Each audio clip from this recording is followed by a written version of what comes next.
But I also went picking stuff up at the retro store. What, dude? You found something? You didn't tell me All you right, found so I something. did find something at Strange Maine, which, unfortunately, Coast City was a complete bust. Yeah, they kind of like typically have same old, same old. Which is a shame because they're like one of the best run. They're one of the.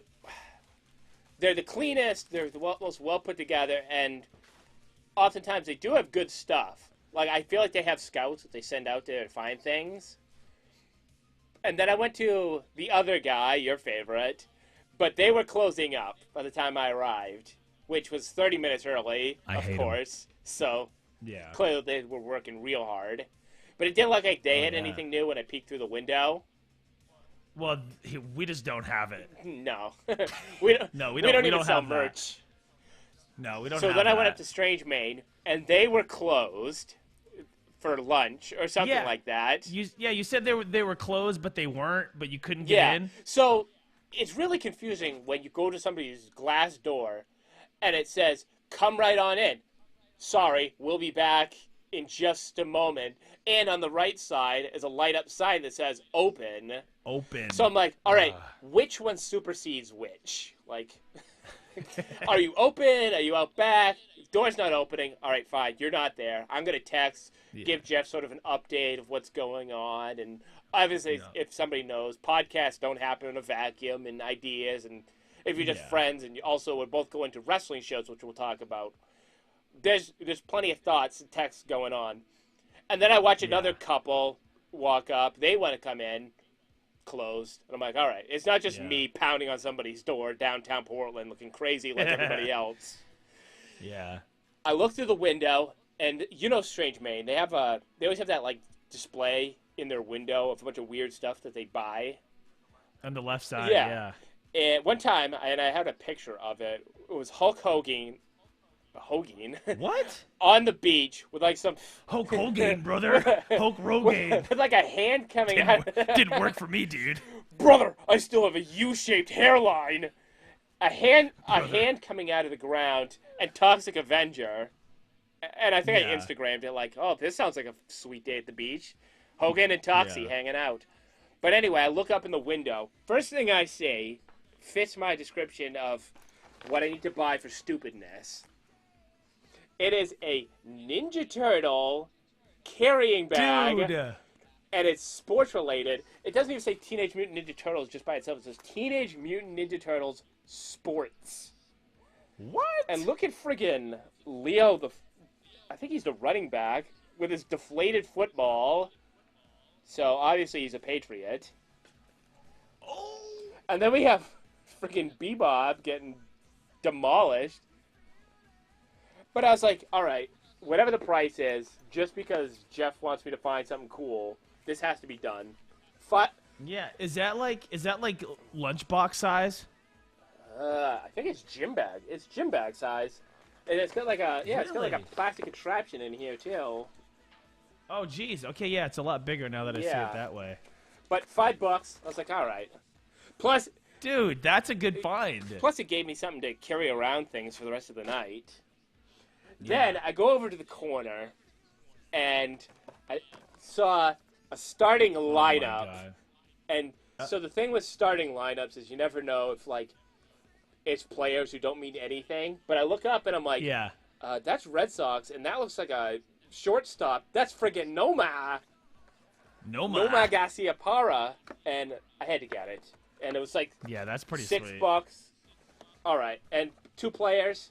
Jim Edmonds. I mean, you're a baseball guy. You like Jim Edmonds. Are those all right, so you got those 2 things.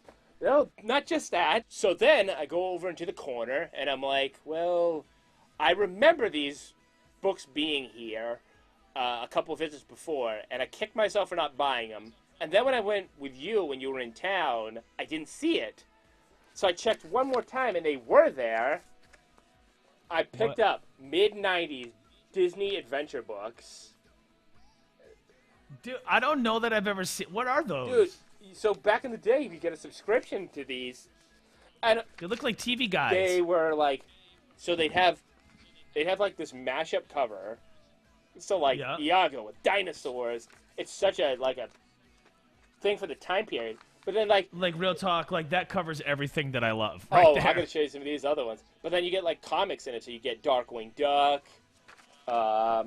What I never know about. You get like an article about the upcoming like movies of the time period or video games. Wow. This guy right here, he's gonna teach you about how to make a dummy. Oh. He's the wax wizard. Hey, what's on the back of that one? On the back, Aladdin for the Tiger Electronic. Don't tell me you ever owned that. I had so many of these. I might actually own this. I'm an Aladdin mark. Yeah. So I'm going to show you another one that's super of the time period. VR Troopers? And in the corner, I have no... Oh, you can meet the TV stars of VR Troopers. Hey, hold on real quick. Turn that around again to the back and hold it up to your face. No, hold on. I think we found our thumbnail. Dude, that looks ridiculous. Pull it. All right, wait. What is Twizzlers up to? If I just said, hey, I want you to pull it, peel it, play with it, and eat it up. I'd say you're watching movies that are inappropriate, or it's a ripoff of Bop It. I'd say, whoop, whoop. Oh, and look at this. You can get tips on how to rock at NBA Jam. And then you can get Angels in the Outfield, which is one of my all-time favorite movies, on VHS. Clamshell. You know what? I'm not really a fan of baseball, but I'll tell you, I love baseball movies. All right, future episode, we are going to rank the best baseball movies from the 90s. Okay, I'm glad you put a time period on it. Now, hold on. It's your... Show me one more. All right, I'm going to show you two that I don't think are as important. Hunchback and Bart and Lisa. Yeah. But talk about this mashup. Dean Cain with the Beagle Boys. Wait, are they from Darkwing Duck? DuckTales. DuckTales, that's right. Okay, yeah. And then there's an ad for Aladdin on the Super Nintendo on the back. Which is one of the best games and ever. What's the slogan here? This is going to be the podcast episode subtitle. Angle it down a little so I can see it. More fun than a barrel of a booze. Yeah, that's amazing. So I'm glad you showed me all those. Now you were able to carry those. Luckily, I had the bag, and with the bag, I went in their little 50-cent bin. Yeah. So I picked up a little Yoshi. You got it. Yoshi's the best. And then Earl from Dinosaurs. I was gonna say, is that Earl from freaking Dinosaurs? What does he look into? So these were like toys from McDonald's or Burger King. 6 Dynamotion powered dinosaur toys like Earl and everybody's favorite Baby. So you could like squeeze in the back here, and you can see him mess with his pail. And I have Sinclair, and I have the daughter, and I don't know. My mom was picking these things up. She feeds his goddamn addiction. And then finally, she does. I found a Fruit Loops car. All right, that is that's where we got to draw the line. A Fruit Loops racing car. Where do you think that came from?